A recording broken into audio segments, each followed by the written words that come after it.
15절까지의 말씀입니다. 제가 가지고 있는 성경으로는 신약 377페이지에 있습니다.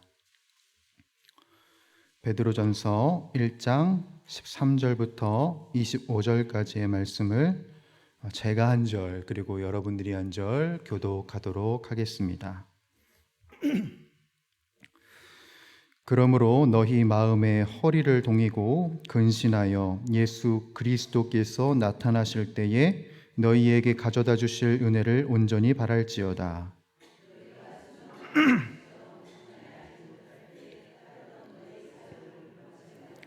오직 너희를 부르신 거룩한 이처럼 너희도 모든 행실에 거룩한 자가 되라.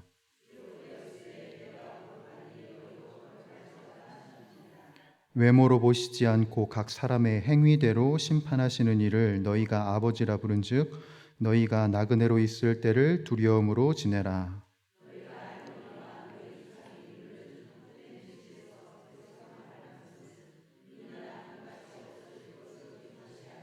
오직 흠없고 점없는 어린 양 같은 그리스도의 보배로운 피로 된 것이니라.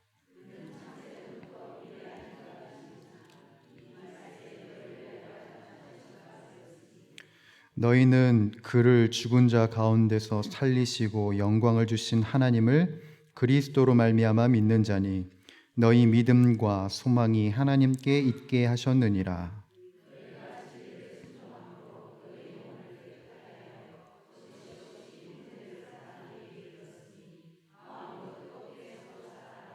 너희가 거듭난 것은 썩어질 씨로 된 것이 아니요 썩지 아니할 씨로 된 것이니 살아있고 항상 있는 하나님의 말씀으로 되었느니라.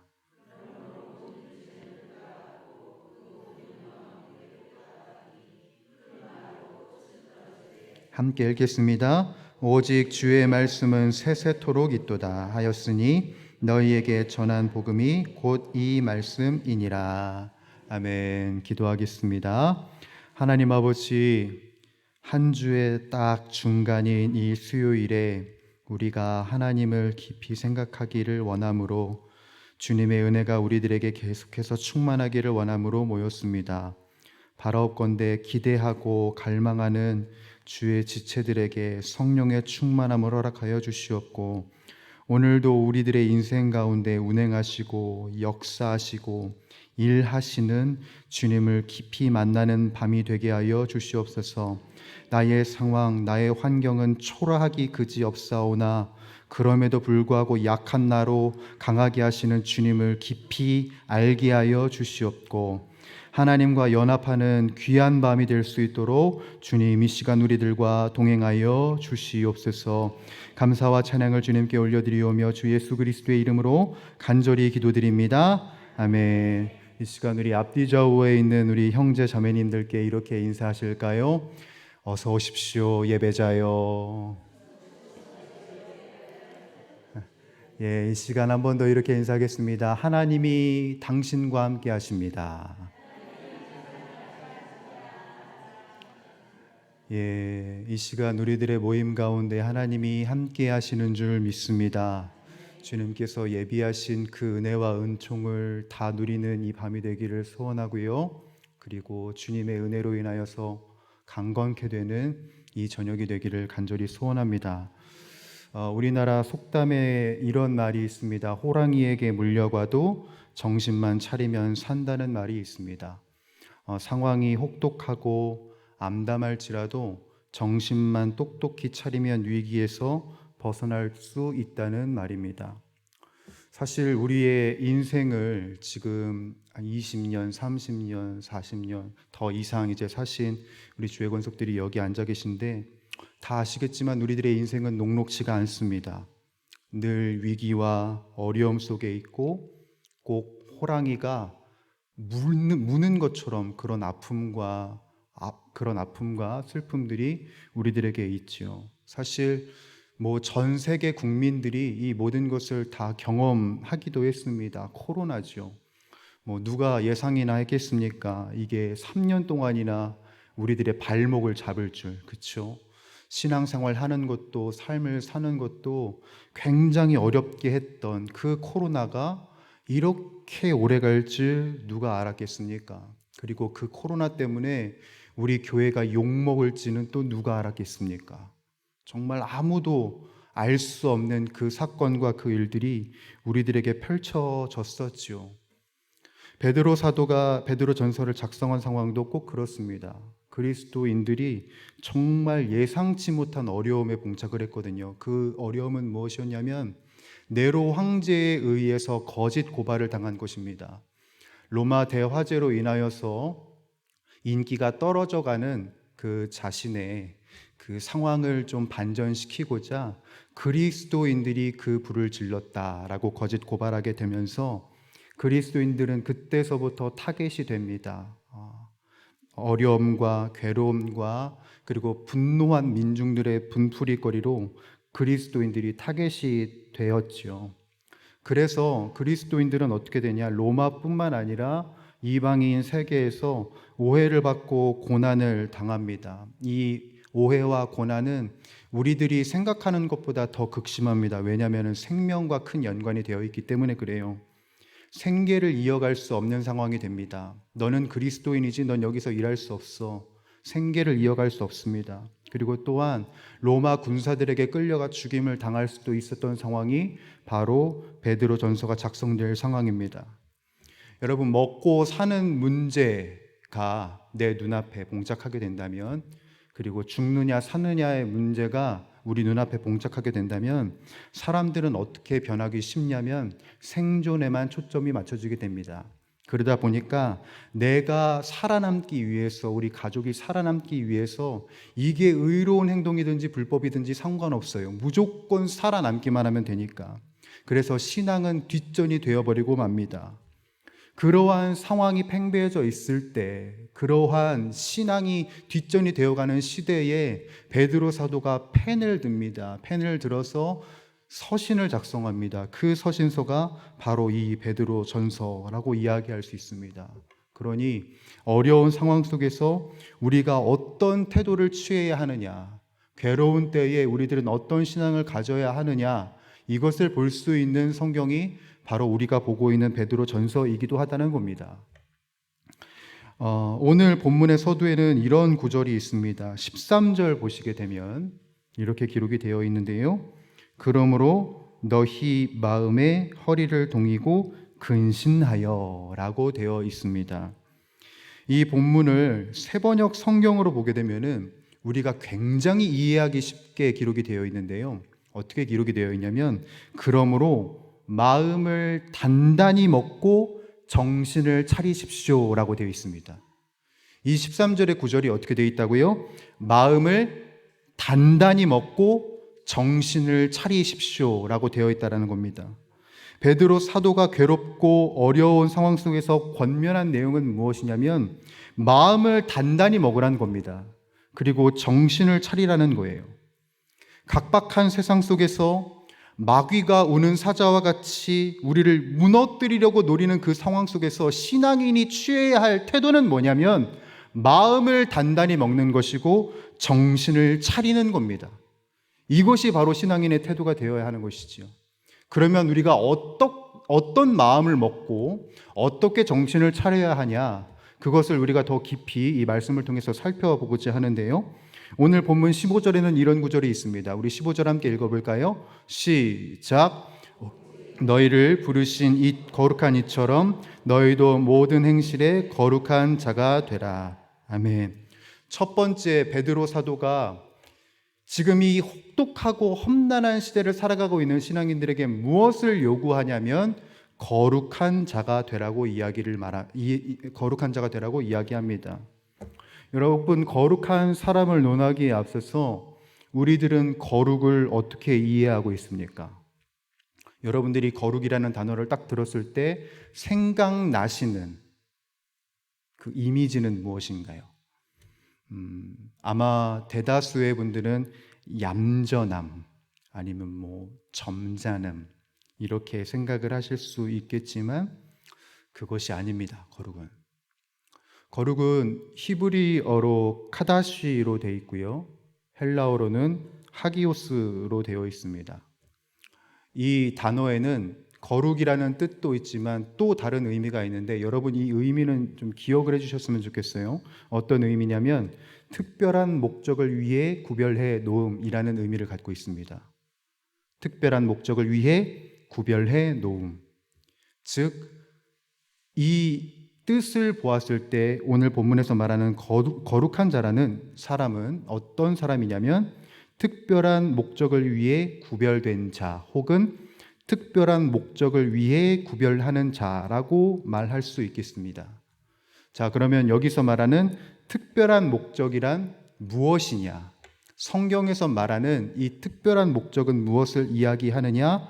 바로 하나님과 우리가 하나가 되는 것, 또한 하나님과 내가 연합하는 것을 의미합니다. 이것을 볼 수 있는 단적인 구절이 어디에 있냐면 출애굽기의 사건에서 우리들이 볼 수 있어요. 여러분, 출애굽기를 보게 되면 하나님께서 이스라엘 민족을 굳이 애굽에서 끄집어 내시고 구별하십니다. 구별하세요. 나의 예배자, 나의 백성으로 구별을 하세요. 그 이유는 무엇이냐? 하나님과 택정한 백성들이 하나가 되기를 원하시는 마음이 있었습니다.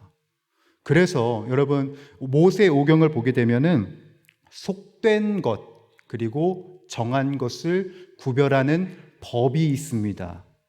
그런데 여기에 추가로 어떤 법이 있냐면 제사법이 있어요. 이 제사법은 무엇입니까? 하나님과 백성이 하나가 되고 연합하는 법입니다. 즉 하나님은 어떤 목적으로 이 사람들을, 이 신앙인들을 구별하셨냐면 하나가 되기를 원하시는 거예요.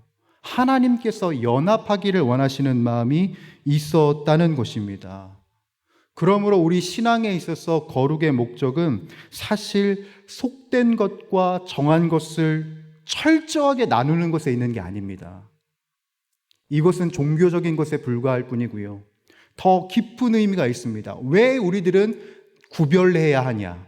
왜 우리들은 나눠야 하냐? 분명한 목적이 있다는 것이죠. 그 목적은 무엇이냐면 하나님과 내가 하나가 되는 상태가 되어야 하는 겁니다. 바로 이것을 원하시는 것이에요. 바로 이러한 특별한 목적 안에 우리가 있어야 된다는 겁니다. 자, 이러한 의미가 있다라고 한다면 하나님께서 내가 거룩하니 너희도 거룩하라 라고 말씀하신 이 구절이 이제 우리들에게는 달리 해석이 됩니다. 어떻게 해석이 되냐? 내가 너희와 함께 하기 원하여서 너희를 구별했으니 너희도 나와 함께 하기를 원한다라는 의미로 해석이 될 수도 있다는 겁니다. 그러므로 오늘 베드로전서에서 말하는 거룩한 자라는 사람은 어떠한 사람이냐면 주님을 바라보고 주님을 선택하고 주님과 연합하고 동행하기를 원하는 사람. 어떠한 상황이든지 어떠한 환경이든지 주님과 연합하고 주님과 하나 되기를 추구하는 사람. 그러한 삶을 사는 것을 베드로 사도는 권면했던 것이고 하나님께서 요구하셨다는 것입니다. 우리가 마음을 단단히 먹고 정신 차려서 생각해야 되는 것은 뭐냐면요, 우리가 하나님과 하나 되고 연합되어야 한다는 것입니다. 왜냐하면 하나님께서 그것을 원하시기 때문에 그래요. 하나님께서. 여러분, 우리가 깊이 생각해야 할 것은 하나님이 나와 함께 하기를 원하신다는 겁니다. 하나님이. 내가 초라하고 내가 비참하고 내가 보잘것 없어도 하나님은 나를 구별하신다. 왜? 나와 연합하기를 원하시니까. 나와 함께 하기를 원하시니까. 그 하나님이 지금 우리들과 함께 하시는 겁니다. 그 하나님이. 우리가 정신 차려서 생각해야 할 것, 마음을 단단히 먹어야 할 점은 무엇이냐면 그 하나님이 지금 이 순간도 나와 동행하고 계시다는 것을 잊지 않는 것입니다.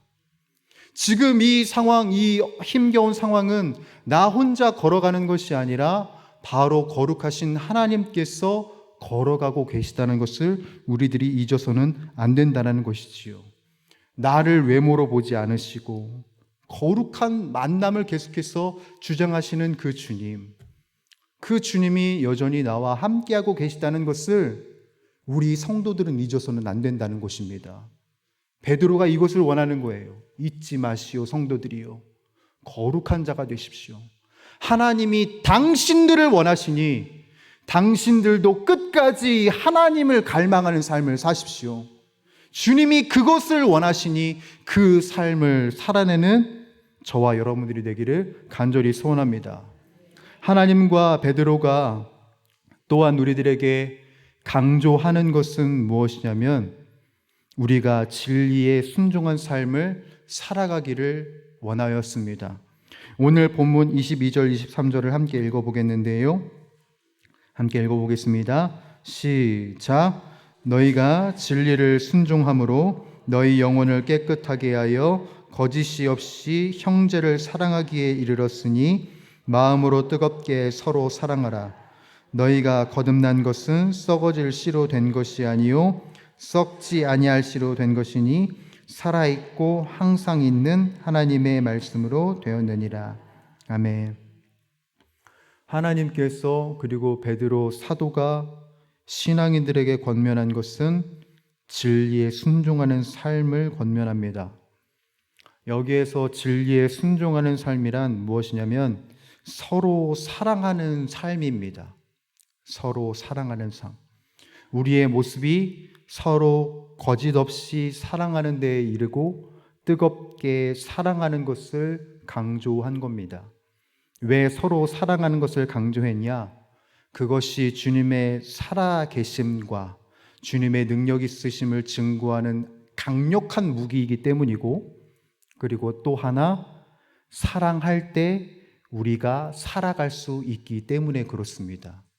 그래서 하나님과 베드로 사도는 우리에게 서로 사랑할 것을 권면합니다.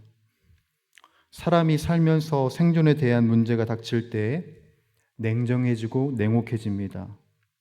자신에게 오롯이 초점이 맞춰지기에 나의 잘됨과 나의 평안에만 관심이 맞춰집니다. 나만 사랑하는 삶을 살게 된다는 것이지요.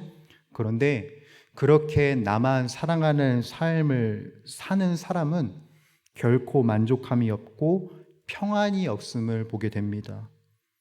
나만 사랑하는 사람은 결국 무너지게 되고 쇠하여지게 되고 꼬꾸라지게 되어 있습니다. 서로 사랑하는 사람들은 어떠한 상황 속에서 흔들리지 않고 요동하지 않고 견고하게 일어서게 됩니다.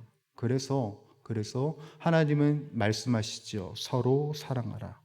위기의 순간에 우리를 건져내는 것은 사랑뿐입니다, 여러분. 이것을 잊어서는 안 됩니다. 하나의 말씀을, 하나의 이야기를 여러분들에게 좀 말씀드리고 싶은데요. 비두니아 총독 플리니의 보고서라는 이야기가 있습니다. 이 사람은 어떤 사람이냐면 지금 이 본문 시점에서 30년 이후에 비두니아 총독으로 살아가는 사람입니다. 사실 기독교인들은, 그리스도인들은 30년 뒤에, 이 본문에서의 30년 뒤에서도 계속해서 박해를 받고 환난을 당합니다. 트라이안 황제라는 사람에게서 박해를 받는데요. 그 황제에게 보고서를 올리기 위해 비두니아 총독이었던 플리니가 서신을 씁니다. 그 서신의 내용인즉슨 무엇이었냐면 크리스천에 대한 보고였고요.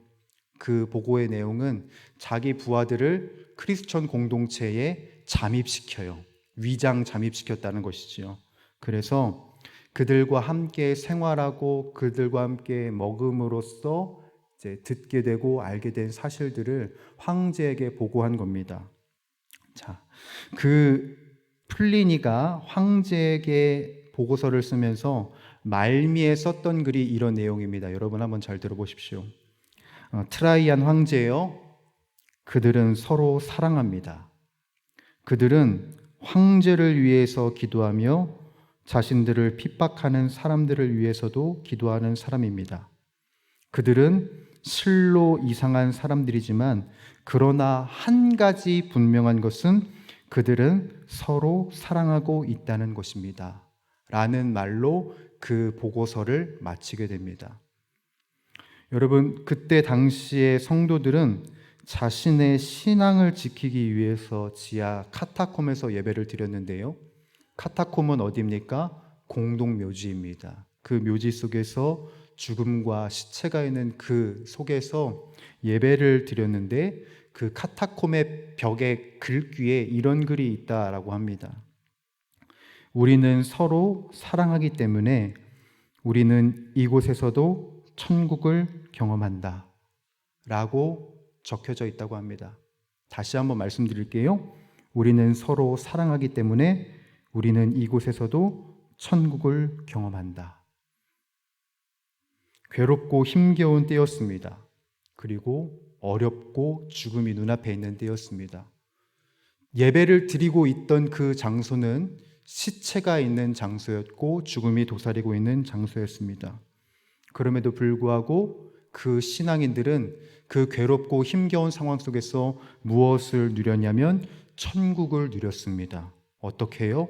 서로 사랑함으로 인하여서 말입니다. 진리에 순종하는 삶이란 우리가 어떤 매뉴얼을 순서대로 따라하는 데에 있는 것이 아닙니다. 어떤 것이 진리에 순종하는 삶이냐? 나를 위해 아무것도 아끼지 않으신 주님처럼 우리도 아끼지 않고 서로를 사랑하는 것입니다. 이것이 우리들의 태도가 될 때 우리들의 인생에 천국이 경험되고, 그리고 우리들의 인생을 통해서 하나님의 살아계심이 증거가 되는 것입니다. 여러분, 지금 우리들은 이 삶을 어떻게 살아가고 있습니까? 이 괴롭고 힘겨운 때에 지금 나는 어떻게 살아가고 있는지요? 나만 사랑하고 살아가고 있습니까? 아니면 내 옆에 있는 지체들을 서로 사랑하고 있습니까? 내 가족들을 진정으로 사랑하고 살아가고 있습니까? 하나님을 사랑하면서 살아가고 있습니까? 여러분, 생각해 보기를 바랍니다. 하나의 말씀만 더 나누고 오늘 말씀을 마무리하도록 하겠습니다. 우리가 그러면은 아낌없이 사랑하는 것, 그 사랑의 태도는 그러면 뭐냐? 이것을 말씀드리겠습니다. 22절을 보게 되면은 뜨겁게 서로 사랑하라 라고 되어 있습니다. 뜨겁게, 헬라어로 액테노스라고 되어 있는데요. 이 단어는 신약 성경에 딱 2번밖에 기록되어 있지 않습니다. 오늘 본문과 또 하나는 어디에 있냐면 사도행전 12장 5절에 있어요. 사도행전 12장 5절은 어떤 구절이냐면 제가 읽어드리겠습니다. 이에 베드로는 옥에 갇혔고 교회는 그를 위하여 간절히 하나님께 기도하더라. 아멘. 간절히에 해당하는 것이 바로 액테노스입니다. 베드로 사도가 옥에 갇혔을 때 교회가 얼마나 간절하고 절실하게 기도했습니까? 나의 영적 지도자, 나의 사랑하는 가족, 나의 형제, 이를 위해 마음을 다하여서 간절히 뜨겁게 기도했습니다. 오늘 베드로 전서에 나오는 뜨겁게 사랑한다. 이 사랑은 대체 무엇일까? 저는 이렇게 말씀드리고 싶습니다. 뜨겁게 서로 사랑하는 것이란 뜨겁게 기도하는 것이다. 나 자신을 위한 기도만이 아니라 서로를 위해 기도하는 것. 바로 이것이야말로 주님의 사랑을 이루어내는 것, 주님의 사랑을 살아내는 것. 여러분, 우리가 오늘날을 살아가면서 기도하는 일이 점점 사그라들고 있지요. 그러다 보니까 서로를 위해 기도하는 일도 사그라들고 있습니다. 어려운 일이 우리들에게 닥쳐질수록 사실은 기도하는 것이 더 많아져야 하고, 기도하는 시간이 더 많아져야 하며, 또한 내 지체들을 위하여서 기도해야 할 것인데, 내가 사는 것이 바쁘다고 기도하지 않은 삶을 살아가는 오늘의 현실입니다. 그런데 여러분, 곰곰이 생각을 해보면 예수님께서는 십자가를 앞두고 계셨음에도 불구하고 기도를 하셨습니다. 그건 자기 자신을 위한 것이 아니었습니다, 여러분. 하나님의 뜻을 이루기 위한 기도였고, 제자들이, 자신이 사랑하는 그 신앙인들이 온전케 되기를 원하는 기도였습니다. 베드로는 제안합니다. 하나님께서는 우리들에게 제안합니다. 무엇을 제안하냐? 진리에 순종해라. 뜨겁게 사랑하며 서로를 위하여서 기도하라. 정신 차려 기도하라. 서로를 위해 기도하기를 마음 먹으라. 이 시대, 이 어려운 시대에 우리들이 살아내야 할 신앙적 태도는 바로 이것입니다, 여러분. 정신 차려서 기도해야 합니다. 기도하기를 마음 먹어야 합니다. 나만을 위한 기도가 아니라 서로를 위한 기도요. 또한 하나님의 뜻이 내 삶 속에 온전히 이루어질 수 있도록 기도하는 것. 바로 이것이 우리들의 태도가 되어야 한다는 사실인 겁니다. 오늘 본문 말씀의 제목을 여러분들에게 다시 말씀드립니다. 마음과 생각을 오직 하나님께. 여러분, 마음과 생각을 오직 하나님께 둠으로써 하나님과 연합하는 이 한날을 살아가십시다. 또한 마음과 생각을 오직 하나님께 둠으로써 하나님이 무엇을 하길 원하시는지, 우리에게 무엇을 요구하시는지, 기도의 불길이 꺼져가는 이 시대에 기도의 불씨를 붙여가는 저와 여러분들, 사랑함으로 기도하기에 더욱더 힘쓰는 저와 여러분들이 되기를 간절히 소원합니다. 카타콤에 있었던 그 글귀를 인용하면서 말씀을 마무리하지요. 우리는 서로 사랑하기 때문에 우리는 이곳에서도 천국을 경험한다. 우리는 기도하기 때문에 바로 이 힘겨운 상황 속에서도 우리 모두는 천국을 경험한다. 바로 이 천국을 경험하는 삶을 지금 이 시대를 살아가고 있는 우리 모두가 다 살아낼 수 있기를 주님의 이름으로 간절히 부탁드립니다. 기도하겠습니다. 하나님 아버지, 오늘도 우리들의 삶을 긍휼히 여기시고 붙드시고 사랑하시는 하나님 아버지 앞에 겸손하게 나아갑니다.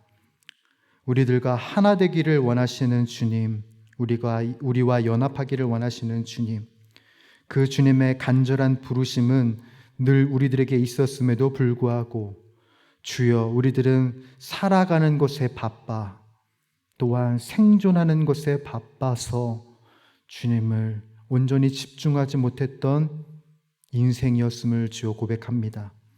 또한 이 시간 우리들이 고백하는 것, 내가 생존하는 일에 바빠 기도하는 일에 힘을 다하지 못하였고, 또한 서로를 위하여서 기도하는 일에 힘을 다하지 못했음을 하나님 고백합니다. 무너지고 넘어질 뿐인 우리들에게 자신을 선물로 주신 주님, 또한 기도를 선물로 주신 그 주님의 마음에 합하여 이 시간 우리들이 간절히 소원하고 갈망하는 것, 주님, 거룩한 사람으로서 주님과 하나된 사람으로 살아가겠습니다. 또한 이 시대에 서로 뜨겁게 사랑하는 삶을 우리들이 살아내겠습니다. 기도하는 일에 더욱더 매진하는 우리 모두가 되게 하여 주시옵고, 이 시대에 기도를 통하여서 이루실 놀라울 그 하나님의 역사를 기대하며 나아가는 모든 용인영락의 권속들이 되게 하여 주시옵소서. 힘겨운 세상, 어려운 세상, 주님과 하나된 삶 살 수 있게 하여 주시옵고, 오늘 이 시점을 통하여서 주님을 향하여 나아가는 마음과 생각을 오직 하나님께 드리는 우리 모두가 다 되게 하여 주시옵소서. 이 모든 말씀 우리 주 예수 그리스도의 이름으로 간절히 기도드리옵나이다. 아멘.